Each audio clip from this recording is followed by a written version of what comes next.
पाकिस्तान की तरफ से पहली बार लश्कर तैयबा ने इस चीज़ को ऑफिशियली एक्सेप्ट किया है कि अननोन गनमैन की तरफ से लगभग भारत की तरफ से लगभग ऐसी कोशिश की गई कि 30 से अधिक लश्करी वहाँ पर मारे गए। अलग अलग स्थानों पर, अलग अलग जगहों पर अननोन गनमैन का ये एक गेम प्लान जो भारत ने लगभग पिछले 3 साल पहले से अनलीश किया था पाकिस्तान में, अब ऐसी नौबत आ गई कि लश्कर तैयबा को खुद इस चीज़ को ऑफिशियली एक्सेप्ट करना पड़ा। आप इस चीज़ से अंदाज़ा लगा कर देखिए कि पाकिस्तान के इस मोमेंट पर हालात कैसे हैं। पाकिस्तान इस मोमेंट पर एक पॉली क्राइसिस में है। पॉली क्राइसिस यानी कि एक जगह पर उसको पॉलिटिकल लेवल पर ये क्लैरिटी नहीं है कि आज इमरान खान बाहर अगर सड़कों पर आ गया तो नवाज शरीफ को अपनी पतलून छुपाने की जगह नहीं मिलेगी।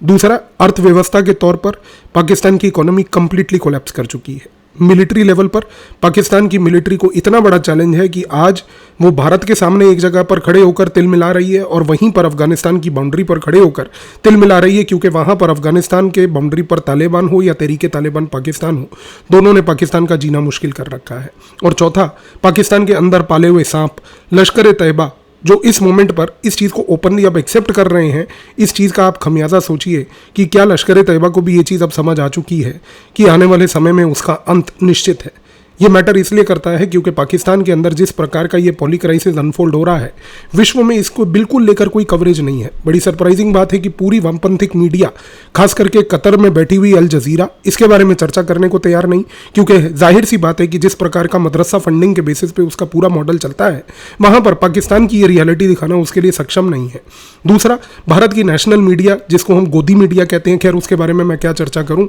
और पप्पू मीडिया जो पप्पू को प्रधानमंत्री बनाने में लगी, उसके बारे में मैं क्या चर्चा करूं। लेकिन इस मोमेंट पर जो भारत के बगल में सबसे बड़ा एक नेबरिंग कंट्री पाकिस्तान, जिसके अंदर ये इस प्रकार की पॉली क्राइसिस है, ये इसलिए महत्वपूर्ण है क्योंकि अगर आज हमने इस चीज़ के बारे में चर्चा नहीं करी तो ये भारत के लिए एक बहुत बड़ा सिरदर्दी बन सकता है। मैं आपको एक पॉइंट बताना चाहता हूँ। स्पेन ने इजराइल के खिलाफ एक टिप्पणी दी। स्पेन ने अमेरिका का समर्थन इजराइल के खिलाफ ऑपरेशंस में नहीं किया।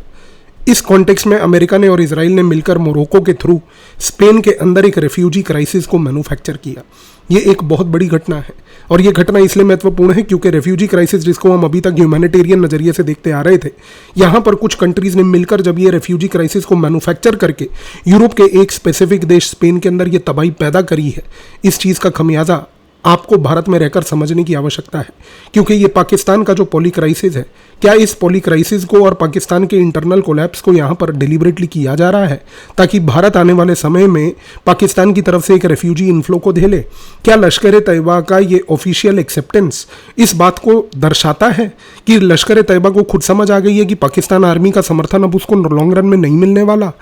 ये चीज़ों को आप प्लीज़ कनेक्ट करके सोचने की कोशिश कीजिए, क्योंकि यहाँ पर एक बहुत बड़ा खेल चल रहा है। और जहाँ तक ऐसा दिखता है, अगर आने वाले समय में एक ऐसी परिस्थिति स्पेन जैसी भारत के सामने पैदा की जाती है जहाँ पर इलीगल रेफ्यूजीज़ को दूसरे देश से एक बहुत बड़े क्राइसिस को मैन्युफैक्चर करके भेजा जाता है, और यहाँ पर जिस प्रकार के ये स्टेटमेंट्स लश्कर तैयबा से लेकर अन्य जितने भी ऑर्गेनाइजेशन हैं जो दे रहे हैं, इसका कॉन्सिक्वेंस ये होगा कि आने वाले समय में भारत की ग्रोथ को रिटार्ड करने में, भारत को विश्व की एक शक्ति बनने में रोकने के लिए ये जो स्पेन का मॉडल अमेरिका और इजराइल ने यहाँ पर प्रयोग किया है, और ये जो पाकिस्तान के अंदर से निकल रही स्टेटमेंट्स लश्कर तैयबा की तरफ से हैं,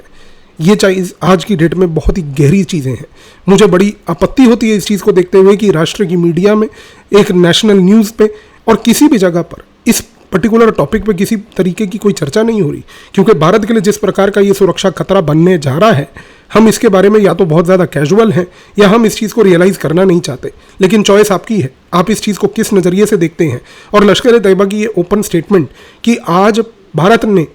जिस प्रकार से हमारे 30 लश्करी मारे, इसको आप किस नज़रिए से देखते हैं, मुझे कमेंट में अपनी राय ज़रूर बताइएगा। क्योंकि एक चीज़ डेफिनेट है कि जो भी यहाँ पर ये चीज़ हुई, ये नॉर्मल नहीं है।